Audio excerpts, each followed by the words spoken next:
알면 알수록 좋다. 쏟아지는 뉴스 속 알맹이만 떠먹고 싶은 욕심쟁이 당신을 위한 해설 팟캐스트 지직선 뉴스 브리핑 지금 시작합니다. 고고싱. 안녕하세요. 안녕하세요.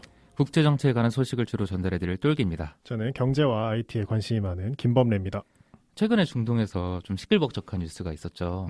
있었죠. 네, 오늘 그 얘기를 해볼까 하는데 팔레스타인 지방에서 굉장히 불편한 공존을 하고 있는 이스라엘과 팔레스타인 무장 정치 조직인 하마스 사이에 전쟁이 있었습니다. 맞습니다. 사실 제가 이게 이제 뉴스에서 막 나오고 있을 때 사실 궁금한 거예요. 왜 저렇게 싸우나부터 시작해서 뭐 어느 쪽은 이스라엘을 욕하고 어느 쪽은 또 그 팔레스타인 무장단체를 욕하고 해서 궁금한데 한번 알아볼까 하다가 이거 분명히 똘기님이 뉴스 브리핑에서 할 것 같은데 라는 느낌이 딱 들어가지고 안 알아왔습니다. 좋습니다. 간파를 당했군요. 네.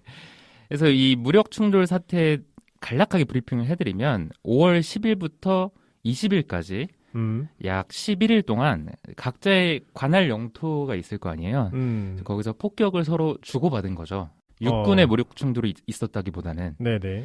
그러면서 어린이 67명을 포함해서 아이고야. 양측에서 총 244명의 목숨을 앗아간 그런 사태입니다. 그러니까 이번 열흘 동안만 240명 정도? 그렇죠. 엄청 많네요. 네. 결국에 현지 시간으로 20일 목요일에 휴전에 합의를 했는데 중요한 거는 이제 범래님도 이스라엘과 팔레스타인 사이의 분쟁을 이번에 처음 들으신 게 아니잖아요. 사실 옛날부터 들었고 뉴스를 보면서 뭐 가자지구 어쩌고 할 때마다 저기선 많이 싸움이 나나 보다. 네. 근데 그게 팔레스타인과 이스라엘이라는 걸 안지는 그렇게 오래되지 않았어요. 네. 아무튼 이 가자지구 분쟁 하면은 굉장히 오래전부터 들어오셨는데 왠지 이번에 합의한 휴전이라는 것도 그러니까 내가 얼마나 오래 갈까 그 생각을 딱 했어요. 네, 그런 생각이 들죠. 자연스럽게. 분명히 지금까지의 분쟁도 분명히 휴전에 준하는 협정을 통해서 중단이 됐을 텐데 계속 이러는 거 보면 또 비슷한 일이 생기지 않을까? 그리고 제가 이 사건을 좀 피부로 와닿은 사건은 그 원더우먼의 주연 배우인 게일 가도신가요? 네. 그분이 이스라엘 출신인데 미스 이스라엘이죠. 예. 근데 이스라엘을 조금 두둔하는 발언인가 뭐 그런 걸 해가지고 조금 구설수에 휘말리면서 이 사건을 제가 좀 알게 됐던 것 같아요. 맞아요. 사실 유명인들이 이 뭐 이스라엘 출신이라던가 아니면 정치인 중에 이스라엘과 이해관계가 있는 사람들이 이번 사태에 대해서 말을 잘못해가지고 굉장히 곤혹을 치르는 일들이 상당히 많아요. 그래서 오늘 이 전쟁의 배경에 대해서 좀 자세히 알아보고 그리고 평화가 과연 오래 갈까 이런 것들도 한번 생각해보는 그런 시간이 되겠습니다. 알겠습니다. 지직선 뉴스 브리핑은 청취자 여러분들의 댓글과 좋아요 그리고 후원으로 성장하고 있습니다. 후원해주신 모든 분들 고맙습니다. 고맙습니다. 자, 분쟁의 원인 가장 궁금한 게 그거죠. 왜 싸우는가? 왜 싸우는가? 간단하게 말하면 좁은 땅에 서로 다른 정체성을 가진 두 개의 민족이 같이 살기 때문이에요. 너무 간단해요. 뭐 대한민국의 6.25 전쟁 같은 느낌인가요? 그렇죠. 그렇지만 뭐 이념 대립은 아니고 이념 대립은 아니고 좀 종교 대립, 민족성이 다르다던가 그런 문제가 있는 거죠. 제가 정말 짧은 지식으로 하나 아는 건 여기에 예루살렘이 있다는 거? 맞아요. 그것 때문에 싸우는 건 아니죠?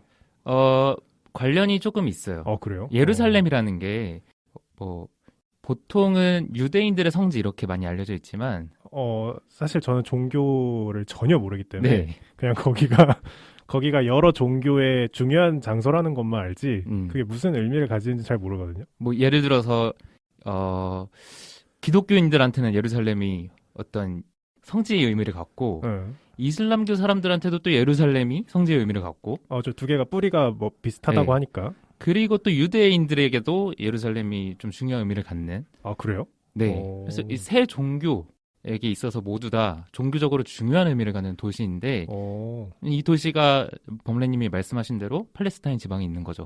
관련이 분명히 있습니다. 네, 그 팔레스타인 지방이라고 얘기하시잖아요. 네. 그럼 팔레스타인은 나라가 아닌 거예요? 좋은 질문이.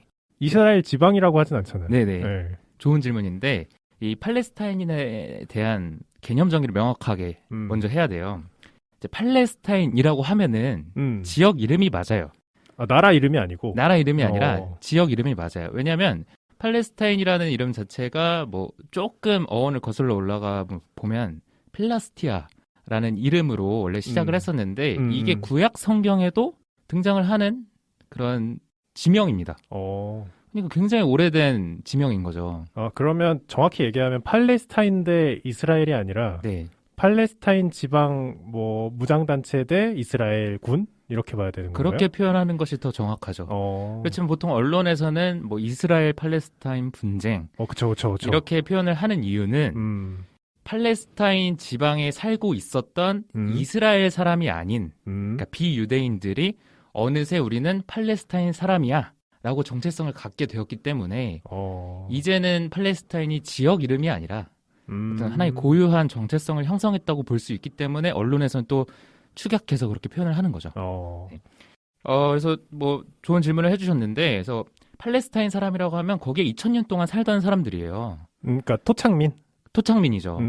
그리고 좀 오해를 하시는 분들이 있는데 유대인들이 먼저 이 지방에 살고 있다가 유대인들이 이 지방에서 나오고 난 다음에 팔레스타인 사람들이 들어온 게 아니에요. 굴러 들어온 돌이 유대인이다. 정확히는 네. 다 굴러 들어온 돌이에요. 그렇지. 다 몇천 년 전에는 그렇지. 외부에서 온 사람들인데 유대인들도 여기 살았었고 지금 우리가 팔레스타인 사람들이라고 말하는 사람들도 원래 살던 사람들이고 그러니까 공존을 하고 있었는데 유대인들은 뭐 종교적인 이유도 있고 해서 로마 제국이라든지 탄압을 받으면서 조금 퍼지게 됐죠. 그렇죠. 그래서 우리가 디아스포라라고 하는데 유대인들 같은 경우에는 그 어느 한 곳을 정주하는 것이 아니라 유럽이라든지 미국이라든지 그냥 민족 정체성만 유지한 채 영토가 따로 없이 여러 대륙에 걸쳐서 퍼져 살았기 때문에 유대인들을 우리가 디아스포라라는 말로 일컫고 유대인들이 이 팔레스타인 지방을 떠난 이후에도 지금 팔레스타인 사람들이라고 말하는 그 사람들은 계속 여기 살고 있었어요. 네. 그래서 그 사람들은 이 팔레스타인 지방의 지배자가 뭐 로마 제국에서 오스만 투르크 제국 그리고 제1차 세계대전 당시에는 영국 계속 이렇게 지배자가 바뀌는 동안에 팔레스타인 사람들은 계속 여기서 생활터전으로 삼은 거죠. 이 사람들은 그래서 아랍인의 정체성을 갖고 있는 사람들이에요. 이슬람 종교를 가지는 이슬람 종교를 믿고 아랍 민족에 속하는 아랍어를 쓰는. 근데 팔레스타인 지역의 문제가 꼬인 것은 유대인들은 팔레스타인 지방에서 떠나 있는 상태이고요. 근데 1차 세계대전 때 뭐 많이 아시는 이야기일 거예요. 영국이 아랍인들의 지지를 받기 위해서 전쟁 이후에는 너네 아랍인들 지금 여기 살고 있긴 한데 지배당하고 있잖아. 그러지 말고 전쟁 끝나면 너네만의 나라를 세워줄게 라는 약속을 하나 하고요. 네. 그다음에 비슷한 시기에 유대인들한테도 이게 다 지지를 얻기 위해서요. 너네 여기 원래 살던 고향이고 여기 예루살렘도 있잖아. 예루살렘 너네한테 중요하잖아. 라고 하면서 전쟁이 끝나면 여기에 너는 유대인들의 나라를 세워줄게. 약간 공수표를 날리는 느낌인데. 그렇죠. 충돌되는 공수표를 날린 거죠. 같은 지방이니까. 네. 근데 이렇게 두 개의 약속을 했는데 우리가 역사적으로 잘 아는 거는 유대인들이 나치 독일 하에서 홀로코스트라는 굉장히 심한 탄압을 받았기 때문에 그렇죠. 인종 청소의 대상이었잖아요. 그렇죠. 아랍인들은 뭐 그 정도의 어떤 학살을 경험한 민족이 아니라서 유대인들의 어떤 우리만의 나라가 있어야 돼라는 결속력이 더 강하고 국제사회의 어떤 동정이랄까 지원도 유대인들에게 더 강하게 나타나고 있던 시점이었어요. 그래서 이스라엘이라는 나라가 세워지게 된 거죠. 그러니까 영국이 했던 약속 중에 아랍에게 했던 약속보다는 유대인에게 했던 약속이 조금 더 지지를 많이 받은 거예요. 그러면 이스라엘이라는 나라는 진짜 얼마 안 됐겠네요. 1948년에 건국이 됐으니까 와. 우리나라랑 동갑이네요. 그렇죠. 그렇죠. 대한민국은 건국일을 그렇죠. 어떻게 하냐에 따라 다르겠지만 그렇죠. 5,000년 역사를 가지고 있지만 지금의 대한민국으로 치면 그러네. 동갑이네. 그렇죠. 혹시 오해를 하실까 봐 물론 우리나라 1919년에 상하이 임시정부 건국도 있지만 지금은 대한민국 헌법 수립을 기준으로 해서 말씀을 드린 거예요. 네. 그렇게 하니까 아랍인들 입장에서는 배신감을 갖게 되죠. 그러니까 원래 팔레스타인 지방에 살던 사람들. 원래 몇천 년 동안 계속 살던 사람들인데. 근데 왜 예루살렘이 있어서. 예루살렘이 있어서. 왜 하필 그 영국이 유대인의 나라를 거기 지어줬을까 생각해봤는데 예루살렘이 있어서가 많겠네요. 근데 좋은 지적이에요. 왜냐면 영국이 한때는 아프리카의 유대인의 나라를 세워볼까? 라는 계획도 있었어요. 지금의 우간다가 있는 지역인데 이쪽이 아프리카 하면은 되게 덥잖아요. 근데 우간다는 그 고도가 높아서 유럽이나 아니면은 뭐 유대인들에게도 좀 적합한 기후일 수도 있겠다 싶어서 우간다의 유대인들의 나라를 세워줄까라는 계획도 있었는데 뭐 결정적으로 유대인들이 거절을 하면서 지금의 팔레스타인 지방에 이스라엘이라는 나라가 세워지게 된 거죠. 이게 이스라엘 팔레스타인 분쟁의 가장 근본적인 원인이에요. 그러니까 팔레스타인 입장에서는 그러니까 팔레스타인에 원래 살던 사람들 입장에서는 우리가 살던 곳에 갑자기 유대인들이 자기 나라라고 들어온 꼴이고 그쵸. 유대인 입장에서는 우린 영국이 약속한 대로 그쵸. 우리의 나라를 세웠는데 니들이 뭐라고 그쵸. 약간 그런 느낌. 그리고 약간 서러움도 쌓인 상태였죠. 양쪽 다 서러움이 많은 상태고. 그렇죠. 그래서 이거를 풀려면 이스라엘이 건국했던 1948년에 풀었어야 됐어요. 그러네. 처음부터. 근데 사실 이때 이스라엘이 그 건국을 할 때 뭐 독립선언문 이런 걸 낭독하잖아요. 그렇죠. 그거를 이제 이스라엘 건국자들이 낭독을 하고 몇 시간 안 돼서 이집트가 쳐들어왔어요. 뭐야 이거? 이게 그 당시 아랍인들, 그러니까 이집트도 이제 아랍 세계에 속하니까 이스라엘이 처음부터 마음에 안 들었던 거죠. 하긴 생각해보면 옆 나라도 껄끄럽겠다. 그쵸. 뭐 이집트를 포함한 요르단이랄지 시리아랄지 주변 나라들이 다 이스라엘을 좀 껄끄럽게 여겼는데 그래서 이스라엘은 그 태생부터가 전쟁과 함께한 나라인 거예요. 그 미운 털이 박힌 채로 시작한. 그쵸. 그렇게 해서 1948년에 이스라엘이 독립전쟁이라고 부르는 전쟁부터 해서 총 4차례 중동 전쟁이 있었습니다. 건국하자마자 독립전쟁. 네. 이렇게 4차례 전쟁이 있었는데 뭐 가장 중요한 거는 이른바 우리가 편의상 제3차 중동 전쟁이라고 이름을 붙이는 6.1 전쟁인데 이게 왜 중요하냐면 1967년에 일어난 전쟁이에요. 근데 이때는 이스라엘이 조금 뭐 덩치도 좀 커지고 군사력도 좀 강력해진 상황에서 이집트, 요르단, 시리아 이렇게 주변 나라들에게 이스라엘이 선제 공격을 합니다. 야, 깡이 좋다. 네, 깡이 좋죠. 이게 보통 전쟁사를 배우다 보면 전선을 여러 개로 나누면 필패한다. 그쵸, 그런 독일이 그랬듯. 독일이 그랬고 뭐 다 그랬지만 근데 여기는 처음부터 세계국을 공격하는 거군요. 이스라엘은 선제 공격을 하면 우리가 분명히 유리한데 대신에 단기간에 끝내야 된다는 걸 직감적으로 알고 있었어요. 확실히 유대인이 머리가 좋은 것 같아. 그렇죠. 뭐 우리가 흔히 갖고 있는 생각들이 있잖아요. 그런 게 이스라엘에도 어느 정도 적용이 된 거죠. 그렇게 해서 지금 이스라엘이 갖고 있는 중요한 땅들 있잖아요. 뭐 베들레헴이랄지 그리고 골란 고원이라고 이름에서도 알 수 있지만 고원이기 때문에 높은 땅이에요. 높은 땅을 갖게 되면 좋은 점이 전략적으로 아래를 내려다볼 수가 있잖아요. 그렇죠. 이게 원래 골란고원이라는 땅이 시리아가 갖고 있던 땅인데 이스라엘이 선제 공격을 하면서 이 땅을 빠르게 빼앗고 좀 전략적으로 유리한 그런 고지를 취하게 된 거죠. 그게 지금까지 이 영토가 이어져 오고 있는 거예요. 지금까지 싸울 수밖에 없겠네요. 그렇죠. 그래서 이 67년에 있었던 6.1 전쟁이 중요한 이유고 지금 아랍 국가들이 이스라엘의 적대감을 드러낼 때 가장 많이 원하는 게 67년도 이전의 영토로 되돌리자. 라는 생각을 가장 많이 하게 되는 거예요. 하지만 이스라엘 입장에서는 건국 초기로 되돌리자는 얘기니까 말이 안 된다고 얘기를 하는 거고. 절대 허용해 줄 리가 없죠. 거기도 진짜 복잡하네요. 그리고 이 4차례의 중동 전쟁을 거치면서 말씀하셨듯이 전선이 여러 개잖아요. 이스라엘 입장에서는. 그러니까 이스라엘 입장에서는 분리할 수밖에 없는데 항상 분리할 때마다 이 이스라엘을 아주 든든하게 지원해주고 장비랄지 물자, 무기 이런 걸 지원해준 나라가 미국이었던 거죠. 또국. 또 미국이야. 뉴스 브리핑에서 항상 자주 나오는 국가죠. 그러다 보니까 지금 우리가 알고 있는 미국과 이스라엘의 어떤 끈끈한 유대 관계 이런 것들이 뭐 미국 내에 살고 있는 유대인들 덕도 있겠지만 이 전쟁을 통해서 좀 유대감이 형성되었다 이렇게 볼 수도 있는 거죠.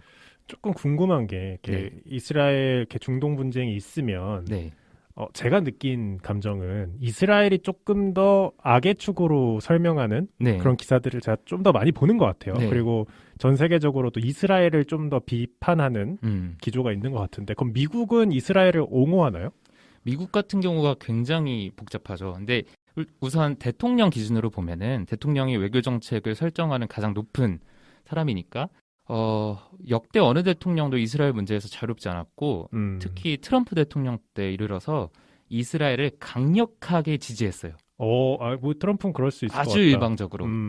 근데 미국 내 정치인들 중에 유대계 정치인들 중에서도 이스라엘 조금 그런 나라다. 약간 좀 나쁜 짓도 하고 우리가 일방적으로 편들 수는 없는 나라다라고 말하는 유대인 정치인들도 있어요.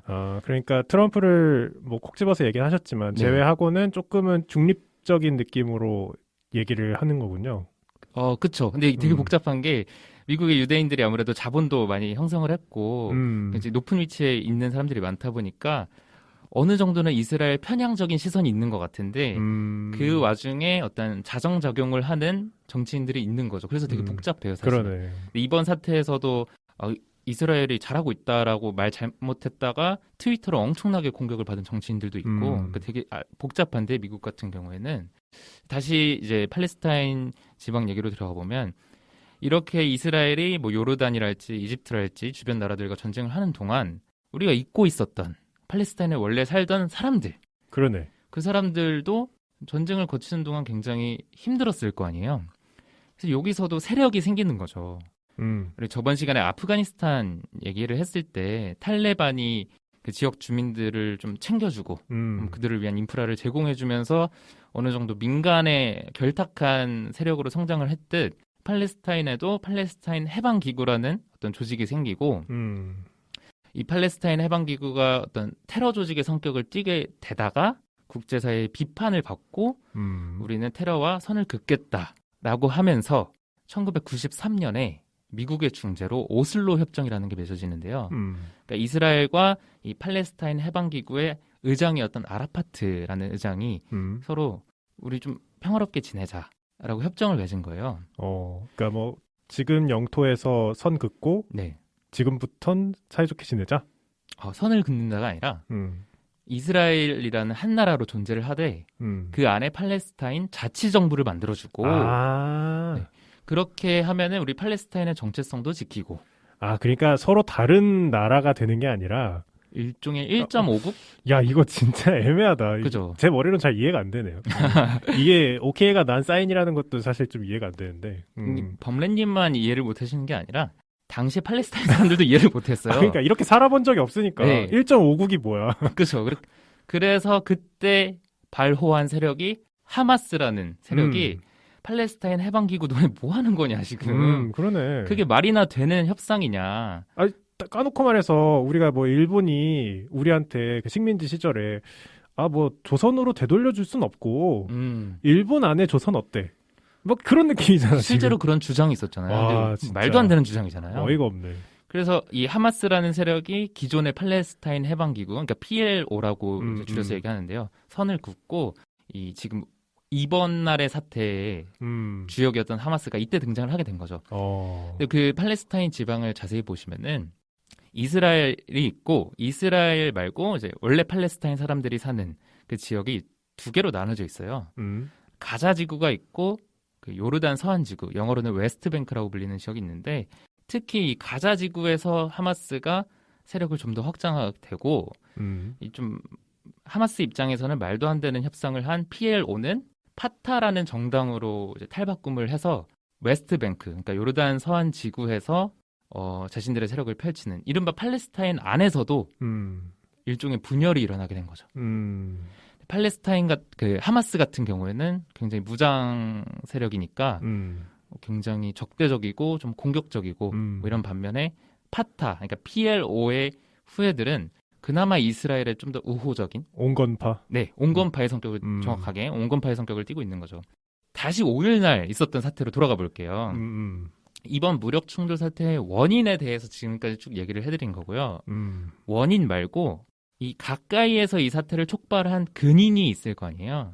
그렇죠. 근인에 대해서 얘기를 해보면 이번 5월 달이 이슬람 신자들이 금식을 하는 기간이 있잖아요. 종교적으로. 라마단? 예, 그렇죠. 라마단이 있었는데 이 기간 동안 금식을 하면서 팔레스타인 사람들이 예배를 드리면서 종교적인 의미를 기리는 이 사람들에게는 굉장히 신성한 그런 기간인 거죠. 어떻게 보면 팔레스타인 지방 사람들이 하고 있었겠네요. 그렇죠. 유대인보다는. 그렇죠. 근데 예루살렘 안에서도 동예루살렘은 또 팔레스타인 사람들이 일부 살고 있고 어느 정도 공존이 진행되고 있는 지역인데 여기에 예루살렘 안에 이슬람 예배당이 있어요. 하림 알샤리프라는 이름의 예배당인데 이 라마단 기간 중에서도 가장 절정일 때 이 예배당에 모여서 금식을 하면서 예배를 드리려고 했는데 예루살렘의 실권자인 이스라엘이 집합하지 말라 이렇게 말을 한 거죠. 뭐 특별한 이유는 없고? 특별한 이유라기보다는 지금 이스라엘 정치 상황이 이스라엘의 총리가 좀 약간 코너에 몰린 상황인데 이럴 때 약간 적대 관계를 이용하는 거죠. 정치적으로 약간 코너에 몰려 있는 상태에서. 그렇죠. 근데 역사라는 게 되게 얄궂은 게 라마단이 이슬람계 신자들에게는 굉장히 중요한 기간일 텐데 하필이면 이때가 또 그 이스라엘 사람들이 예루살렘 땅을 수복했던 날을 기념하는 날이 있어요. 예루살렘의 날이라고 겹쳐요. 라마단하고. 진짜. 그러니까 유대인들은 우리가 예루살렘을 되찾은 날이라 이러면서 환호를 하는데 반대편에서는 라마단 기간이니까 굉장히 차분하고 얌전하게 금식을 하면서 예배를 드리려고 하고 이 팔레스타인 사람 입장에서는 유대인들이 막 기뻐하고 이런 모습이 되게 얄밉게 보이겠죠. 그치. 그리고 또 하필이면 이스라엘의 건국 기념일이 5월 14일이에요. 5월에 뭐가 이렇게 많아? 우리나라처럼 5월에 되게 뭐가 많은데 아유. 이게 팔레스타인 사람들한테는 나크바라고 해서 아랍어로 재앙이란 뜻인데 그렇죠.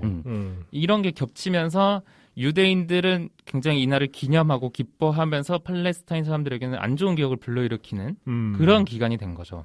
와, 이 진짜 조금 감정이입을 해보자면 네. 일본과 한국이 좀 역사적 앙숙이잖아요. 네. 근데 우린 떨어져 있잖아. 그쵸. 우리는 물리적으로 떨어져 있으니까 사실 약간 으르렁 되는 느낌인데 여기는 붙어 있으니까. 그렇죠.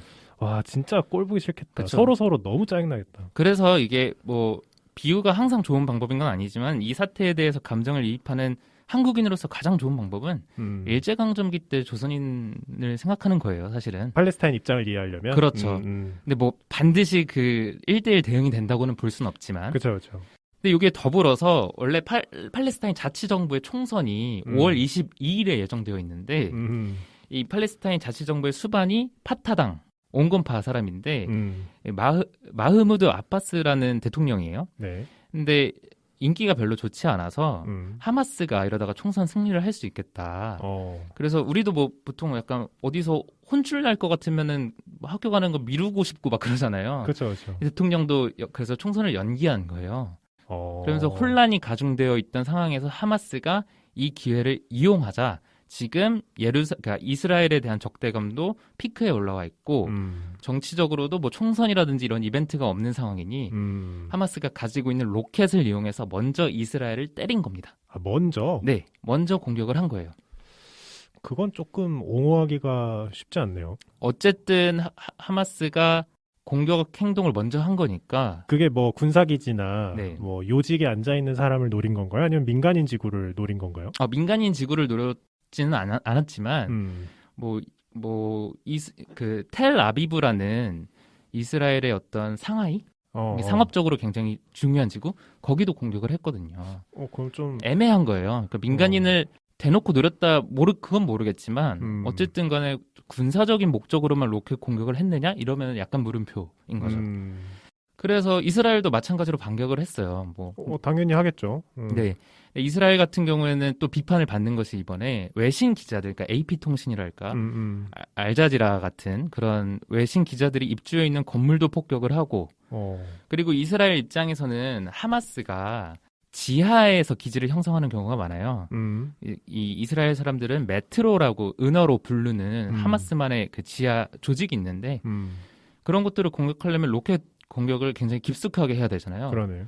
그러다 보면 자연스럽게 가자 지구의 수도관 그런 것들을 파괴할 수밖에 없는 거죠. 그러네. 인프라가 박살이 나는 거죠. 이러한 어떤 로켓 공격을 주고받으면서 군사적인 어떤 피해를 양측이 입었느냐 이것보다는 민간인들의 피해가 훨씬 더 많았던 거죠.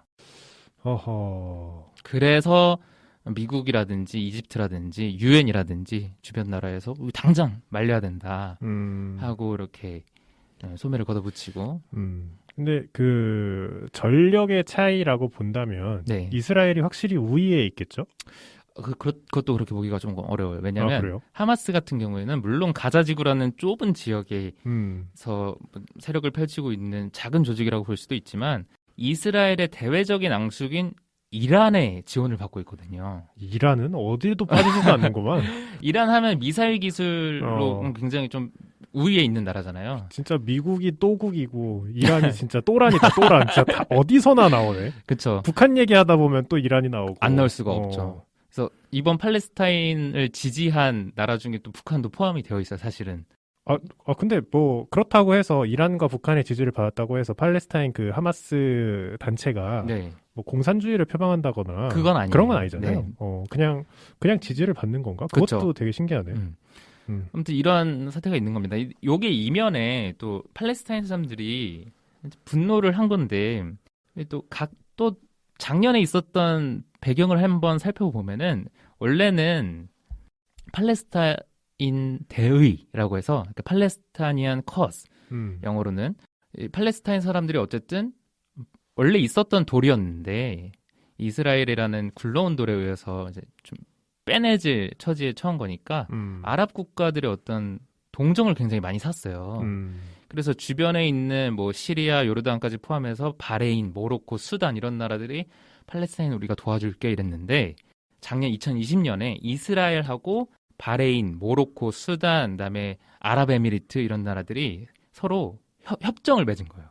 아브라함 협정이라고 해서 일종의 관계 개선을 하는 협정인데 이 협정을 맺은 아랍 국가들 입장에서는 이스라엘이랑 친하게 지내면 미국이랑도 친하게 지낼 수가 있어. 그러면 미국의 어떤 F-35라든가 이런 중요한 무기들을 우리가 구입할 수 있어.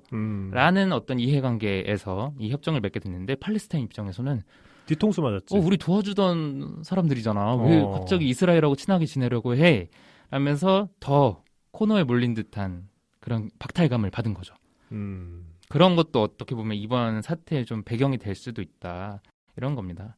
우리나라 같은 경우에도 이번에 외교부를 통해서 민간인의 피해는 없어야 한다 이러면서 성명을 냈지만 사실 뉴스 브리핑이니까 우리나라의 입장에 대해서도 좀 이야기를 해보면 우리나라도 반성해야 하는 부분이 있어요, 사실은.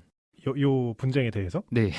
뭐가 있죠? 약간 좀 어거지 링크일 수도 있지만 한국의 대이스라엘 무기 판매가 지금 2015년에서 2020년까지 약 326억 원에 이르는데 여기 뭐 폭탄도 있고 수류탄, 미사일, 탄약 뭐 이런 것들이 있는데 2014년에도 하마스랑 그러니까 가자지구랑 이스라엘 사이에 50일 전쟁이라고 해서 민간인들이 합쳐서 2,200여 명이 죽었던 그런 사태가 있었는데 이 다음 해에 이스라엘이 한국산 무기 수입액을 전년보다 30% 늘렸어요. 그러니까 뭐냐면 이게 한국이 민간인이 2천여 명이나 그 사상자가 발생했던 사태의 주역이 되는 나라에 무기 수출액을 그 사건이 있고 나서 30%를 늘렸다라고 볼 수도 있는 거죠. 그러니까 뭐 흔히 얘기하는 이율배반적인 처사다. 그렇죠. 약간 그러니까 그런 느낌. 뭐 우리나라는 분단 국가니까 그렇게 형성된 군사 기술을 뭐 다른 나라에 판매할 수도 있어요, 사실. 공유할 수도 있고 그거는 비판할 일이 아닌데. 경제적으로는 옳은 선택일 수도 있죠. 그렇죠. 근데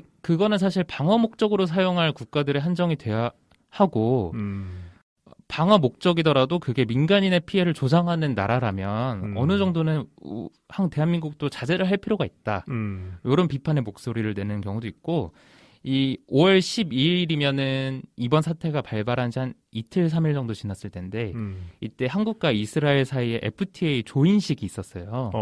이제 조인식을 거치고 국회에서 비준을 받아야지 FTA가 본격적으로 발효가 되는 건데 한국과 이스라엘이 좀 더 경제적으로 가까워지는 상황에서 이번 사태와 같이 팔레스타인 민간인의 피해를 촉진할 만한 FTA 내 품목이 있진 않을까. 그것도 우리가 한번 검토해 봐야 된다. 국회에서 비준을 하기 전에 뭐 이런 얘기가 있는 거죠.